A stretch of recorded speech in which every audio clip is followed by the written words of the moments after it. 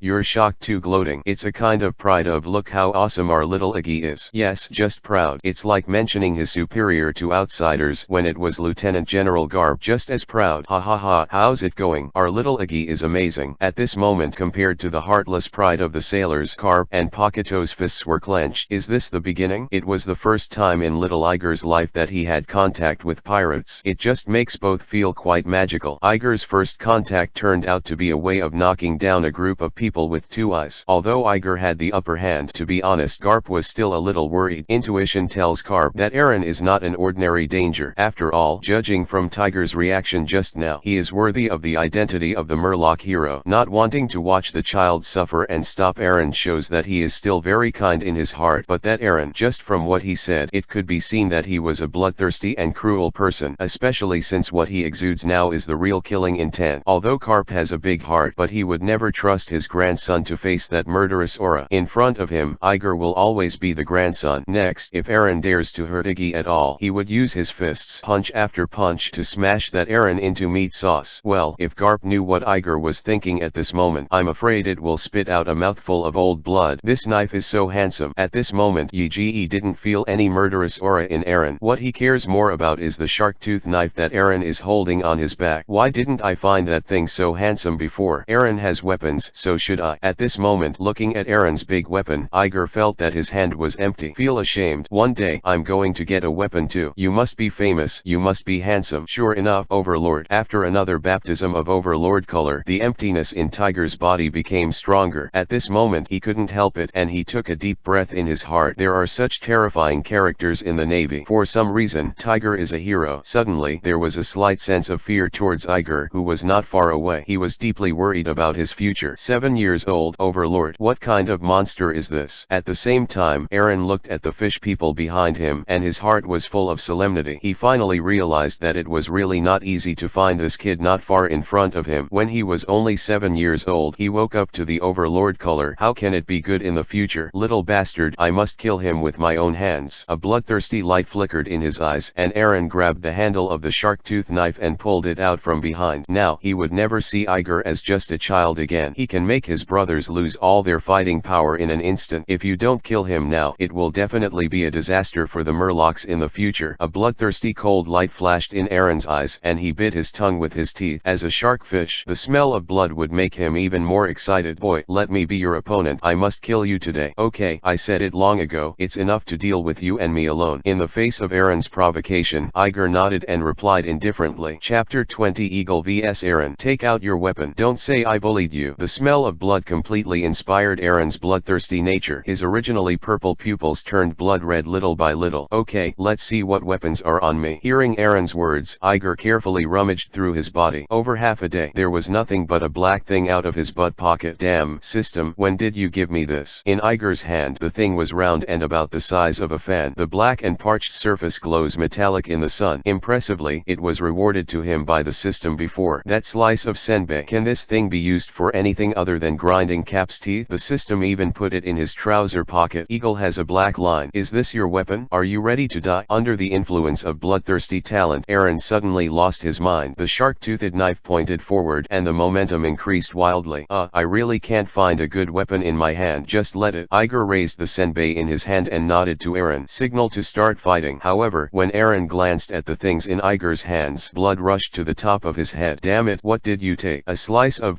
probably an expired senbei. Iggy thought for a while and answered seriously. A slice of senbei? Can you be serious? I'm fighting with you with all my life. I'm serious. Didn't you ask me to take out my weapon? At this time, Yige was a little impatient. If you don't take a weapon, you say you're afraid of bullying me, but if you take a weapon, you don't think it's serious. Why do you do so much? If that's the case, then prepare to die. Aaron almost gritted his teeth and squeezed out these words word by word. At this moment, Aaron's eyes can't see anything except Yige. Angry blood red has filled the entire field of vision. Now, he just wanted to kill this ignorant child in front of him. Other than that, there is no idea whatsoever. If you insult him, you must pay the price of death. Overlord, he is not afraid. A cloud of blood suddenly erupted from Aaron's blue-purple skin, wrapping his entire body in it. Immediately afterwards, the blood mist seemed to have consciousness again, and all of it got into Aaron's skin again. His skin turned a dark purple color. Soon, a tyrannical and bloodthirsty aura erupted. Eventually a cyclone formed around Aaron. I saw Aaron's knotted muscles bulging one by one. Even the Navy soldiers on the dog-headed warship can see clearly. Aaron instantly became stronger than a circle. Tiger, who was on the side, looked at Aaron's state and felt somewhat relieved now. The heart that was shocked by the Overlord's color gradually calmed down. You must know that Aaron's changes are now his unique technology. As a shark, Aaron belongs to the kind of race that gets more excited when he sees blood, especially after the skin all over the body absorbed the blood. Aaron's muscles were strengthened, even far more than the stimulant developed by the scientist of the Navy headquarters Vegapunk. Originally, the muscle strength of Murlocs was 10 times stronger than that of humans. And Aaron in this state, the muscle state has been increased by at least 3 times. That is to say, the current Aaron is 30 times stronger than humans. Even if the child on the opposite side will be domineering and domineering, absolutely can't beat him. Lieutenant General Garp, this Aaron really looks like the kind of person who can kill. Even if Pakuto just looked at Aaron from a distance, he could feel a chill on his back. That is the terrifying murderous aura that can truly be possessed by killing countless people. Is it the first time for Little Eagle to face such an opponent? What the hell was Lieutenant General Garp thinking? It's okay, just watch. Even though Garp said so, his fist was already covered in cold sweat. He even vaguely regretted why he let Little Iger go down by himself. But now that's it, there's nothing he can do. This is a must-have experience for Little Iger. Only when he has truly seen a vicious pirate can Iger know what fear and fear are. Otherwise, Iger will never grow up. Those who cannot understand fear cannot survive in this sea. However, although Garp thought so, but his entire body was already tense and ready to go. Once he feels that Little Iger might not be able to hold on, he will immediately rush down. If Little Iggy gets hurt to that extent, let alone that Aaron, the entire Sun Pirates must be buried with him. Iger is not stupid. He is the son of a systematic heaven. When I felt that Aaron became extremely powerful, even so powerful that he felt a little dizzy for a moment, Iger didn't hesitate and immediately withdrew his right leg back. Following Garp's example, he took up his posture. Immediately afterwards, Yiji's eyes narrowed. Boom! With a roar, Eagle, the domineering is instantly full. The powerful coercion of the Overlord color forced the surrounding air to rotate around Iger like a dragon's tail swaying wildly. Even the Navy soldiers on the warship could feel the oppression contained in the wind pressure. This is not to mention Ig's terrifying will, as strong as a giant dragon, even spread to the height of 10,000 meters. Even the air in the sky became colder. The sky darkened at a speed visible to the naked eye. In just a few seconds, the dark clouds were dense. Boom! Black lightning flashed in the clouds, dispelling the coldness brought by Aaron's murderous aura just now. Iggy on the boat seemed to be sensing the thunder and lightning in the sky. Black and red lightning appeared around him. This red and black lightning does not look as magnificent as the lightning in the sky, but anyone present could feel it. The black and red thin snake wrapped around Iger's body has the power to penetrate the sky and the earth. Iger and Aaron looked at each other, and there seemed to be an electric current running through the air. The shark-toothed knife in Aaron's hand was full of blood, while the senbei in Yige's hand was wrapped in lightning. Both of them are ready. The momentum between them is constantly improving. At this moment, everyone knows Iggy and Aaron represent the battle between the Navy and the pirates. The battle is imminent. Pirate I, the son of Roger, a 9-year-old admiral. Chapter Chapter 21-40. Chapter 21. What an incredible victory. Eren moved. With a cat on his waist, he walked towards Iger step by step with a posture ready to go. And Yi, on the other hand, stood firm, and stared at Eren. Every step of Eren seems to be stepping on everyone's heartbeat. 10 meters, 9 meters. On the warship, Garp was especially nervous. This was the first time Iger faced an enemy, and he still had murderous intentions in his heart. He even hesitated whether to jump down and beat the boy Eren. Adjutant Pakuto looked at Tiger with a wary look on his face. For fear of his sudden action, it would hurt Iger. Not to mention the Marines. They all forgot to breathe and watched the battlefield where Iger and Eren faced off with all their concentration. 8 meters, 7 meters. At this time, Tiger also clenched his fists, and the webs on his hands were sore. Do not know why. He always felt that the child's aura even faintly overwhelmed Eren's head. 6 meters, 5 meters. Iger narrowed his eyes, feeling that the time had come. Sudden, the bloodthirsty light in Eren's eyes suddenly flashed. I saw a brief accumulation of power under his feet, and muscles 10 times stronger than humans instantly ejected his body. The shark tooth knife was raised high and slashed towards Iger's head, shocking sharks breaking the waves. All of this happened in an instant, as if the taut bowstring suddenly burst. Almost at the same time, Iger also completed his momentum. He held Jinbe in his right hand, and from bottom to top, facing Eren's terrifying big sword 2 or 3 meters long, he slammed it out. The leftover senbei. Boom. The move the two of them shouted just came out. The senbei and the shark-toothed knife collided fiercely. The two sides collided, and the terrifying energy contained in their respective weapons exploded instantly. Under each other's feet, the thick deck of the Sun Pirates shattered instantly. Directly fry it into powder. One after another, terrifying large cracks spread rapidly along the remaining hull. The huge pirate ship will fall apart in an instant. The surrounding sea also began to vibrate. It was as if someone had dropped hundreds of bombs in it, and the sound of the sea exploding could be heard incessantly. A stream of water surged beside the ship, and even nearly overturned the dog-headed warship not far away. Quickly take the helm. Turn on the propellers. Go, and don't let the warship capsize. On the dog-headed warship there was a sudden rush. Pakuto commanded in a hurry, while the Marines ran up and down. He didn't care that he was soaked by the surging sea water. Only Garp was still standing dead on the bow. He stared closely at the pirate ship that was torn apart, wondering how the battle was going. However, the bow of the warship had already been raised high, and he could not see the situation below at all. When the Navy soldiers finally hurriedly controlled the warship, Garp and the rest of the Navy finally saw the battle of the Sun Pirates again. Seeing the situation of the Sun Pirate ship, everyone took a deep breath. Every Navy soldier was shocked by the sight in front of him. His eyes widened. Even Pakuto and Garp stared blankly at the scene in front of them, transfixed. The Sun Pirate ship, even though it was bombarded by countless shells, only broke a few holes in the deck, and when it was hit by the shell thrown by Garp's hand, it only damaged a stern. As you can imagine, the craftsmanship of this boat is simply world-class. After being baptized by artillery shells, it remains quite intact. Even when it was floating on the water, it didn't even break the keel. It can be said that even Garp, a warship covered with powerful metal, is not necessarily stronger than this ship, and it's such a solid ship. Now it's broken like this. Have a look. Kitchen, toilet, fighting gym, bedroom. Every room you can imagine a pirate ship should have can be seen on the sea, and each cabin is very evenly distributed on the sea, with an unobstructed view. Inside those room fragments, it's broken, disembodied pieces of wood floating on the sea in small pieces, like a group of mayflies. Look further in the middle. I am afraid it is the only part of the whole ship that is relatively intact. It was a board the size of a basketball court, but there is yellow-gray powder floating in the air. It's hard to see what's going on inside. Iggy, where are you? Garp shouted anxiously. Shouldn't it fall into the water? Iger is a fruit power person, and he will not die if he falls into the water. Garp was about to take off his coat, shirt, trousers, shoes, socks, in a hurry to save Iggy. Look there. At this moment, a sharp-eyed naval soldier shouted. Everyone looked in the direction of his fingers. It was on the large thick plank in the middle. The dust in the sky is gradually dissipating at this time. Two figures, one tall and one short, were gradually revealed hidden in the dust. No doubt, it was Eren and Iggy who had collided violently just now. Garp didn't even bother to put on his clothes again, and hurriedly leaned on the railing and watched carefully. Don't do anything to me, Eagle. In the smoke screen, two figures, one big and one small, were separated by some distance. They were still standing, and it seemed that they were still in a tense confrontation. The Navy soldiers were a little puzzled. They co-authored such a big battle just now, and no one has ever fought anyone. This is so outrageous. Even though they thought so, everyone still looked nervously at the center of the dust. Finally, the smoke screen of wood dust and dust dissipated. The two people hidden inside appeared completely in front of everyone. Really, the strength seems to be very close. The two are still still standing, still facing each other. Is this Eren so strong to be able to fight with little Iger like this and still not lose the win? Just when the Navy soldiers felt Eren's strength, suddenly someone noticed that the sky was still cloudy just now. Do not know when it became cloudless again. Then the two finally moved. I saw the short figure slowly turned around and walked towards the edge of the plank, and behind him that tall figure. He lost his strength and fell to the ground after kneeling on both knees. Little Eagle wins. It is not known who shouted in the Navy. Little Eagle wins. Immediately someone shouted again. Little Eagle wins. All the Navy soldiers couldn't hold back their excitement any longer and burst into deafening cheers. This is simply happier than they beat the pirates themselves. Who would have thought that a child who is only 7 years old,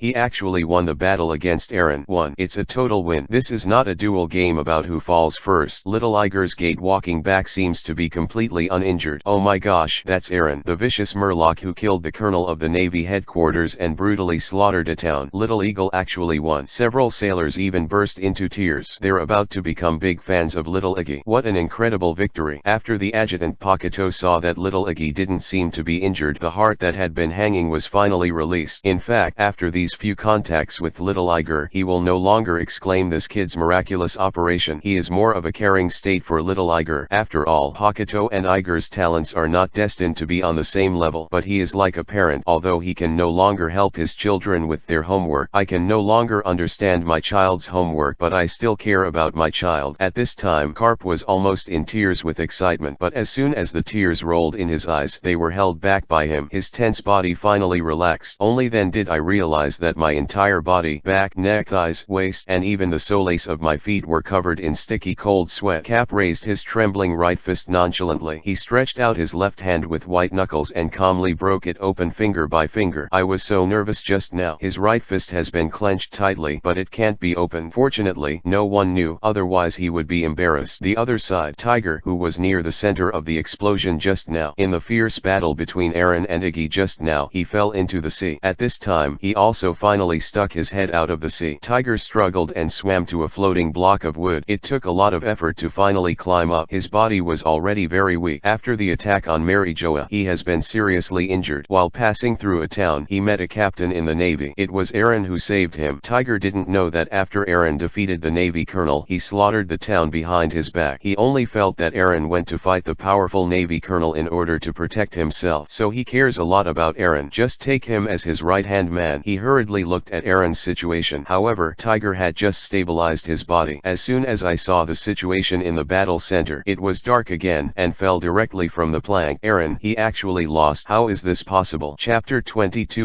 Ignatius, never break my word. Eren. When Tiger saw Eren lying unconscious on the ground, he suddenly cried out. Then, regardless of his physical weakness, he rolled and swam to the plank where the central duel was located. At this time, Iger was sitting down and resting not far away. Somehow, the collision just now clearly didn't cause him much damage, but there is a feeling that the body is hollowed out. When I saw Tiger, this sturdy man swam all the way fiercely. Iger thought he was going to come and fight with himself, struggling to stand up and prepare for the next battle. Domineering is useless, and he still has rustling fruit. It's not going to be easily knocked down. However, Tiger ignored him. He threw himself directly to Eren's side, groping nervously up and down Eren's body. Don't worry, he wasn't dead or even injured. He was just knocked unconscious. Yi glanced at him and said lightly. Tiger seemed relieved after hearing Iger's words. He turned his head to look at Iger and asked, "Why didn't you kill him? You could have killed him." "Kill him? Why?" Iger asked with his eyes wide open. "I only said that I can defeat you all by myself. When did I say that I was going to kill people? Iger, never broke my promise. Ignatius, never break my promise." Iger said this kind of thing in a milky voice, and normal people would feel that they couldn't help laughing. I think this is a child's words. But when Tiger still carefully looked at Eren's body, he did not find a single wound. A strong sense of powerlessness immediately permeated. This kid named Iger is telling the truth. For a moment Tiger felt a chill on his back. Fear. Yes, now Tiger, who was seriously injured, felt fear. He looked at Iger again at this time, and what he saw was the look on his face that he knew everything well. This child clearly has an extremely accurate judgment on his own injury. He said no injury, that is, no injury. Never break your word. If Tiger listened to Iger before, he still thought he was just a talented but extremely arrogant child. So now this sentence. This shows that he is a master who controls his own power meticulously. It's really weird. This Iga is obviously a child. Tiger couldn't help but think, in the Legend of the Sea, it seems to have a magical power. Practitioners can control their appearance and make them stay at any age of their own. Could it be that the person in front of them is actually a hidden master who has practiced some magical kung fu? There were various question marks in Tiger's heart. If the Navy soldiers heard the doubts in Tiger's heart at this time, they didn't know what it would be like to be successful. It is estimated that they all put on a posture with their nostrils turned upwards, looked at Tiger contemptuously, and said, "Look at how you have never seen the world. Can't Tiger be a monster?" Tiger couldn't imagine it at all. How could a 7-year-old child have such a powerful fighting technique while awakening the overlord? You must know that combat skills must have been tempered in countless bloody battles. This Tiger looks calm and composed, and he clearly still has spare energy. This Tiger is definitely a hidden master. He was a terrifying figure, perhaps a hidden weapon of the Navy. However, Tiger reached out and grabbed a piece of clothing to cover Aaron's nakedness, and slowly stood up from the ground. His severely injured body was almost completely exhausted. However, he still supported his trembling legs and put on a fighting stance, and an unyielding aura emanated from his body. Although his body was weak,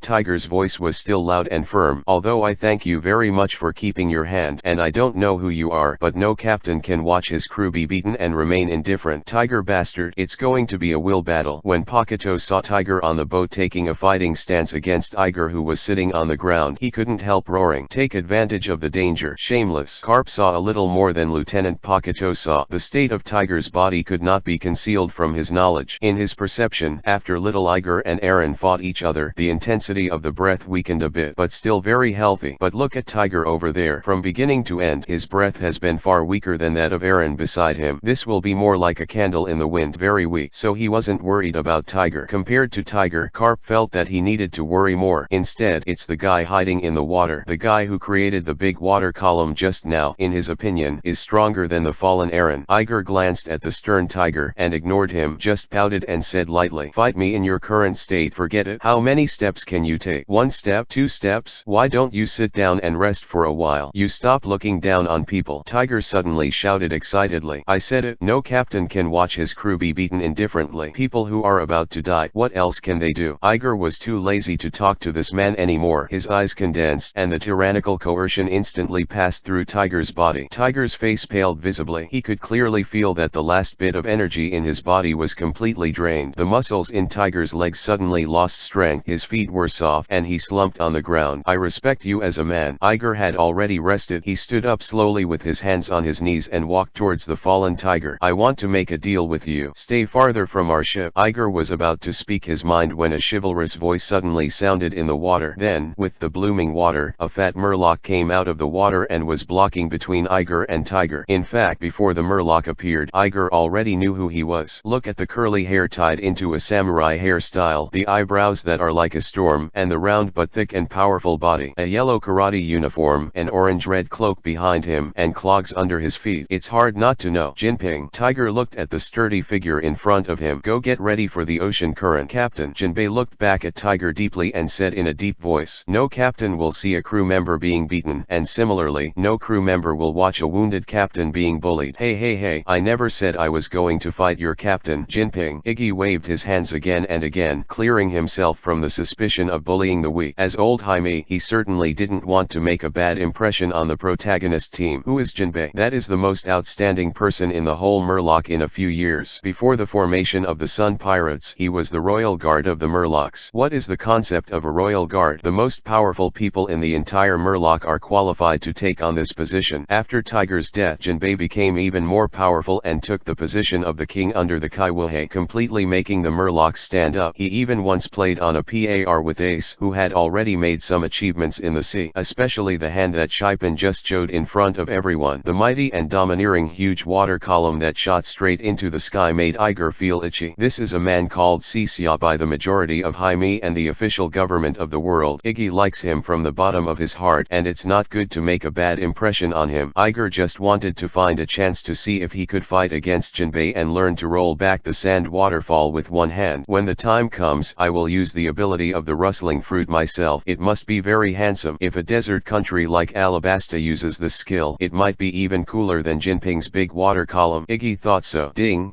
Master Brat, are you dissatisfied with yourself? Just thinking about it." The voice of the system Yuja sounded, and her tone was a little joking. Chapter 23. Hixia is very flat. Show up. "Oh, the goddamn sister-in-law. What a treat. What? Why am I not satisfied? However, when it comes to the system, Iger is really confused. Ding, don't pretend anymore, kid. It has been detected just now, but you don't have confidence in your big sand gun. WTF? That's the yearning for cool skills. The yearning understands. At this moment, Iger was about to collapse by the system's brain circuit. Ding, kid, I understand. Ding, then let's meet your request. Ding, the mission the Great Pillar of Heaven and Earth has been changed. Ding, get a new task. Shunny Waterfall. Ding, completion conditions. Subdue the Murloc Jinbe. Note, you won't lose confidence after subduing him. Ding, quest reward. Skill book. Sandy Falls. A series of prompts sounded, and Iger's head, which exploded in an instant, couldn't turn his head. However, he was a little happy to hear that the system had changed the mission. Who would want to do the task of the Great Pillar of Heaven and Earth? Hey, huh? At this moment, when Iger was communicating with the system, Garp and Pakuto on the boat saw Jinbe jumping up from the water, but they couldn't stay at all. What Garp had been worrying about happened from the beginning. Garp has felt it. On the pirate ship of the Sun Sea group, the two leading Murlocs were simply not the most combative ones, except for Tiger, whose strength has been greatly reduced due to injury. Aaron's own strength is simply not enough to see in front of the one who has been hiding in the water and wait until Jinbe finally broke out of the water. Garp understands that this time I am afraid that little Iger really needs his help. There is no reason for him just because of the name Jinbe. Garp was actually in the liaison system of the Navy headquarters long before he set off to pick up Iger, learn some information about the Sun Pirates. So Garp wasn't too surprised when Sengoku informed him. Compared with the sporadic understanding of the Sun Pirates from the outside world, after accepting the mission, Garp seriously understood the specific composition of the Sun Pirates, and it is precisely because he knows the composition of the bounty orders of each pirate in this pirate group. This made Garp even more worried about little Iger. You must know that the setting of the amount of the pirate reward order is principled. According to the rules, there are generally three standards for setting the reward amount. They are the degree of threat to the world's official government, the level of strength, and the degree of importance the Tianlong people place on the criminal. Among them, the degree of threat generally refers to the position and the degree of danger. Like his own son, a criminal like Monkey D. Long, the meaning of its existence is for the revolution, which is a position threat. In addition, the leader of the revolutionary army has extremely strong strength, huge forces, and quite far-reaching influence. The bounty given to him above is even close to One Piece Roger. And there is Tiger, who attacked Mary Joa alone, and even retreated completely. This makes the entire ruling system of the 5 old stars very humiliating, which is why his bounty is so high. The level of risk generally refers to the personality. For example, before Roger became the Pirate King, there were many vicious pirates, and there were not many psychopaths at all. They kill people when they see them, and rob things when they see them, which brings a lot of trouble to the people, and the bounty will also increase. Aaron of the Sun Pirates belongs to this type of person. His childhood experiences made him hate humans very much, so he would never be soft-hearted when it came to slaughtering humans, even enjoy the feeling of treating humans as slaves. The danger of this personality makes Aaron's bounty very high. In other words, although the bounty of Aaron and Tiger is high, they have other bonuses to a large extent, and Jinping is different. Garp had visited Fishman Island earlier in his hunt for Roger and had some contact with Jinbe. Jinbe gave him the impression that he was an upright seaman who worked hard for the righteousness of chivalry, gentle and kind-hearted, completely different from Aaron and Tiger. Jinbe's bounty completely is based on the head count of the naval officers who were defeated by him. It can almost be said that in terms of combat effectiveness, Jinbe is more than 1 grade stronger than Aaron. The duel between Yi Ji and Aaron just now was evenly divided, so there is no hope for Shiping. Thinking of this, Garp jumped directly from the dog-headed warship. Hey, Lieutenant General Garp, wait a moment. Seeing that Garp jumped directly, Pakuto subconsciously wanted to reach out to stop him, but he didn't stop him at all. No way. Pakuto could only helplessly look at the pile of white cloth on the deck of the warship and sigh helplessly. Iggy, you're already very good. Go and rest, and then leave it to Grandpa. With a bang, Garp landed firmly in front of Iggy on the plank. However, in the face of his kindness, his grandson's answer was, "Fuck, who jumped off just wearing pants?" "Well, Grandpa, what's the matter with you? Where are your clothes?" Iger pointed to Garp's red and green trousers and shouted loudly. After the system's mission change just now, Iger was just about to think about how to get close to Jinbe's countermeasures. As a result, I saw a big black mouse.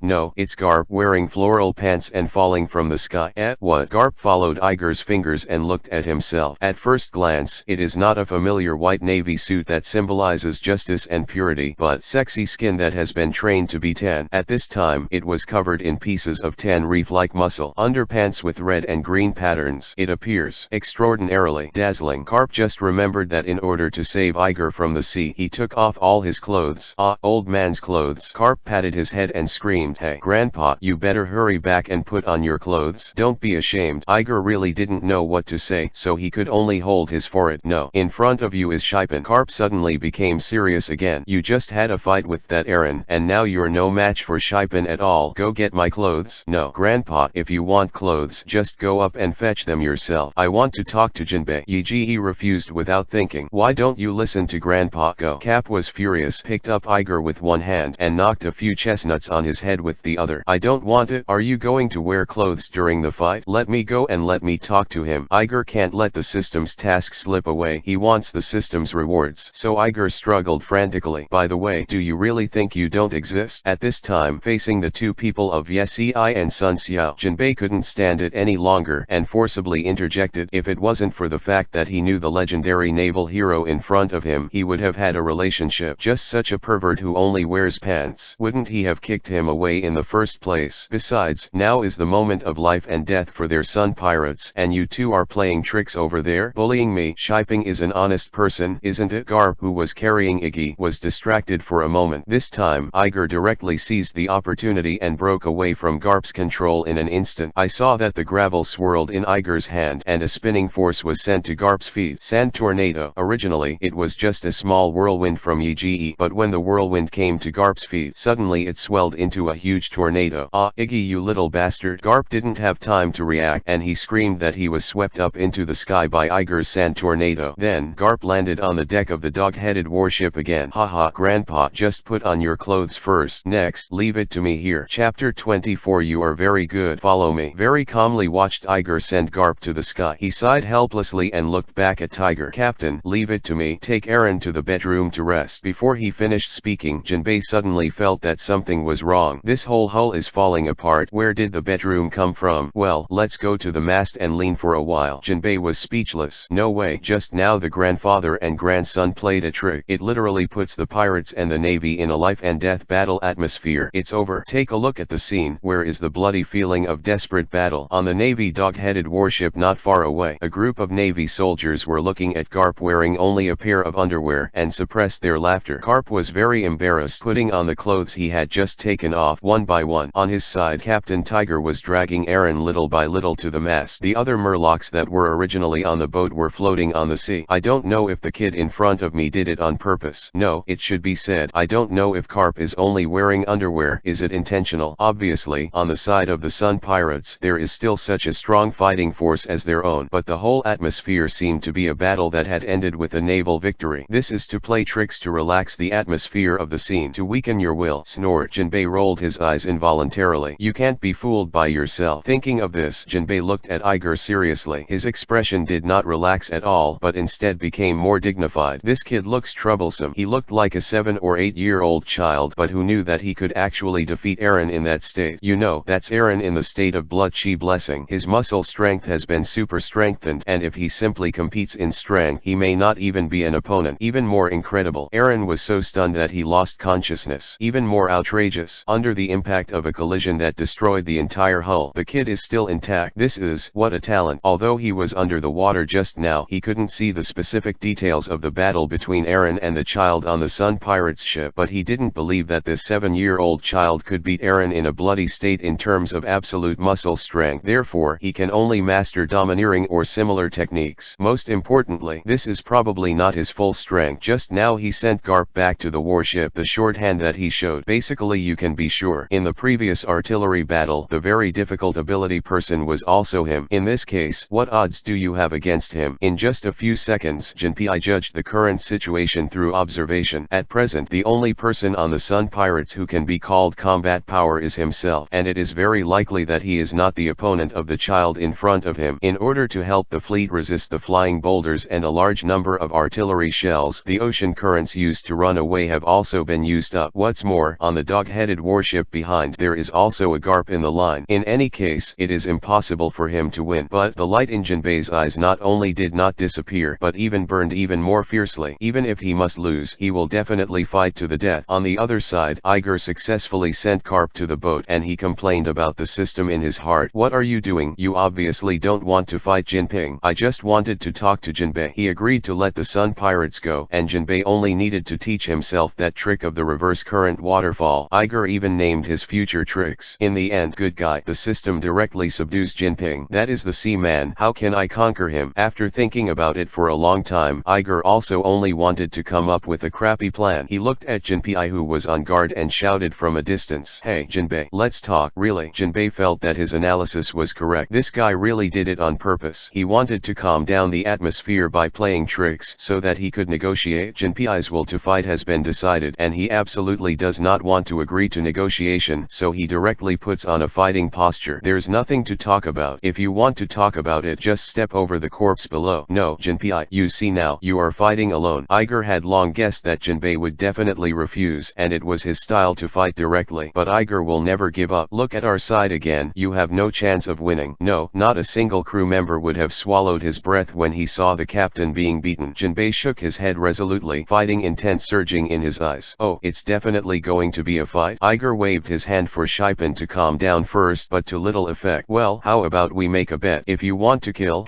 What bet? Jinbe still refused to let go. You listen to me first. We'll have a fight. Iggy was patient. If you win, you can retreat with your people. If you lose, what happens when you lose? Jinbe asked quickly. Iger deeply knows the personalities of the various characters of One Piece. For Jinbe, nothing is more important than his fellow Murlocs. As long as it is good for his fellow citizens, he will definitely do it without hesitation. Even if this condition is extremely harsh, he will unswervingly do it. This is Hixia Jinping. Lose. Seeing Jinping's relief, Iger secretly breathed a sigh of relief. I think you're good. Just follow me. Jinping's eyes narrowed sharply. The meaning of following him is to join the navy. What the hell is this? You are a pirate now. If he became a member of the navy, how would he face his fellow pirates who were originally pirates? Wouldn't it be time to stage a drama of compatriots cannibalism? Besides, he only talked about letting himself join the navy, not about his companions. Could it be that if he lost, he had to hand over all his companions to the navy? Seemingly seeing the doubts in Jinpei's heart, Iger hurriedly added another sentence. Of course, you don't have to join the navy. Just work for me, and I'll set your compatriots free. Do you have the final say? Jinbe still had some concerns. Lieutenant General Garp is my grandpa. What do you say? Hearing what IG said, Jinbe completely let go of his doubts. I saw Iger look straight into the eyes and said seriously, if that's the case, then I'll bet on my freedom for the rest of my life. Bet with you. Iger was waiting for Jinpei's words. He nodded quickly and spoke with a serious face. Then let's get started. After speaking, Iger was full of fighting spirit. The sand grains swirled all over the body. A dry air that drains the water from the world explode from Eagle. Jinping on the other side was also very worried. He is domineering wrapped around him. With a wave of his hand, the surrounding sea water was immediately attracted. Then, it instantly evaporated into a stream of water vapor surrounding Jinbe. Murloc karate, get involved. Chapter 25. The fierce battle is very peaceful. Sand soldier, meteor. On the wreckage, Tiger had moved the unconscious Eren to a safe place to rest, while Jinpei and Iger had set up their positions. At the same time, Garp finally put on the clothes he took off. Lieutenant General Garp, can Little Eagle really beat Jinbe? Hakuto asked Garp with some concern. Garp looked at the thin figure below and sighed helplessly. Since he still has the strength to blow me up, it shows that he is still confident about Jinbe, and it's good to trust him. Yes, Colonel Hakuto, believe in little Ignatius. He's alright. How many miracles he has done. Yeah, the naval soldiers behind him have long been deeply impressed by the various miracles created by Little Iger. No matter what happened to Little Iggy now, they felt it was reasonable. Hakuto was speechless by the group of soldiers, and his worries could not be eliminated, and he also found that Garp at this time was also full of worries. Lieutenant General Garp's mind is really hard to guess. That's Jinping who was driven to a dead end. Little Iger, do you really want to fight him to the death on the battlefield? Of course Iger didn't plan to fight Jinbe to the death. The battle with Eren just now had almost exhausted the arrogance in his body, and it would take some time to recover, and there was a reason for messing with Garp just now and blowing Garp away. He was really afraid that Garp would knock this Jinping down with one punch. In that case, Jinbe will be escorted directly by the navy. It has nothing to do with myself, and in the face of such an opponent who is ready to die, how could Iger go head to head? Of course, the use of ideological weapons is the right thing to do. Fighting is nothing more than a necessary conversational condition. Jinbe and Iga were focused on each other's movements. Whenever there is a chance, it will be shot. A gust of salty sea breeze blew between the two of them, setting off a cloud of light ashes. Light ash raised and threw himself on the faces of the two of them. Jinbe's face was as stiff as a stone, and his eyes were completely indifferent to the dust that had come in. Even through the dust, he saw the subtle changes on Iger's face. This kid is distracted. Opportunity. Jinbe's eyes widened suddenly, and his feet instantly exerted strength. Like a ghost, Jinbe bullied Iger with a speed that was not commensurate with his huge size. He raised his palm, and a stream of water vapor suddenly solidified, turning into a solid stream of water. The water flow was entangled and transformed into a transparent water ball. If you look closely, you can see that there is a very small domineering attached to it. The seemingly soft water polo is actually as strong as steel. Murloc karate Zhangquan, Jinbe shouted loudly, and both voices and figures came together. The water polo in his hand sent out a wave of fluctuations from the inside out, and the tyrannical energy spread out. Shasha elementalization. Iger knew that his body couldn't keep up with Shiping's speed, and the whole body of the rustling fruit that was directly opened was elementalized. A lot of dust started to rise from his body, and in just a moment, Iger's body became a little misty. His body seemed to be integrated into nature. His perception became extremely sharp, and he seemed to be able to sense Jinping's movements. The next second, Jinping's fist smashed in rage. Puff! A muffled sound sounded at the right time, and Iger's body directly turned into a sky full of dust.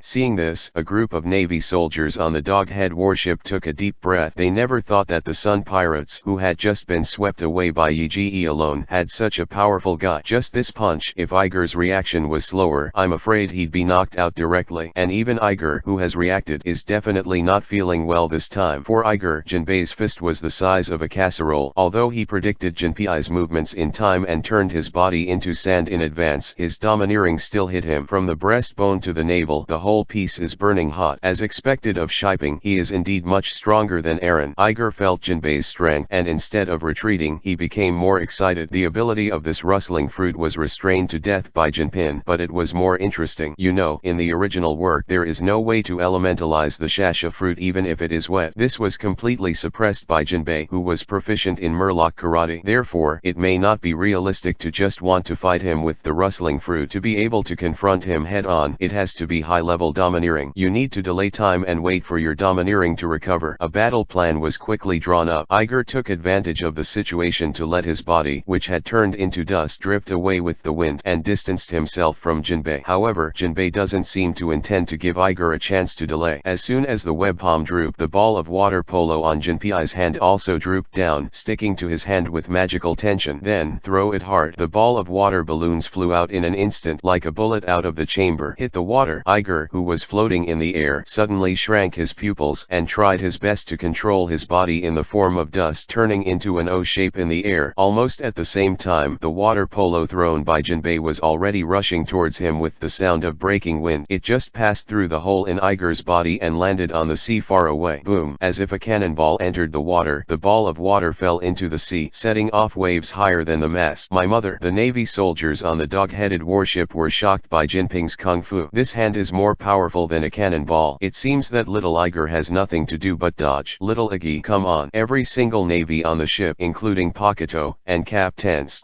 So dangerous. Here, Iger, who had just avoided Jinpei's move, breathed a sigh of relief. This Jinbe's attack speed is too fast, completely different from his impression. Seeing how honest he is actually such a fast, accurate and ruthless guy. Before he could catch his breath, Iger suddenly felt a chill rise behind him. Quickly looking down at Jinping, Iger suddenly felt his scalp tingle. I saw that Jinping had already set up his posture again, and there was a thick cloud of water vapor in front of him. Then the huge group of water vapor quickly divided into dozens or hundreds of small groups of water vapor, and quickly condensed into small crystal clear water balls. Iger knew what it was. It was an enhanced version of the water blow just now. Gunwave group rain. This is not a move that can be solved by dodging alone. Fortunately, it took some time for Jinbe to condense more and more water polo. This gave Iger a chance to react. I saw Iger clasped his hands together, and the rustling fruit awakened silently. Countless grains of sand exploded from him, and were surrounded by Iger as if attracted by gravity. I saw a weapon with a handle emerge from the swirling sand, and it was arranged in front of Iger. Just looking at the number, it is no less than the water polo of the group rain. I'll come up with a name too. Swish fruit. Sand soldier meteor. Chapter 26. I was careless. No flash. The sand particles that exploded from Iger's body quickly condensed into a weapon. Sword,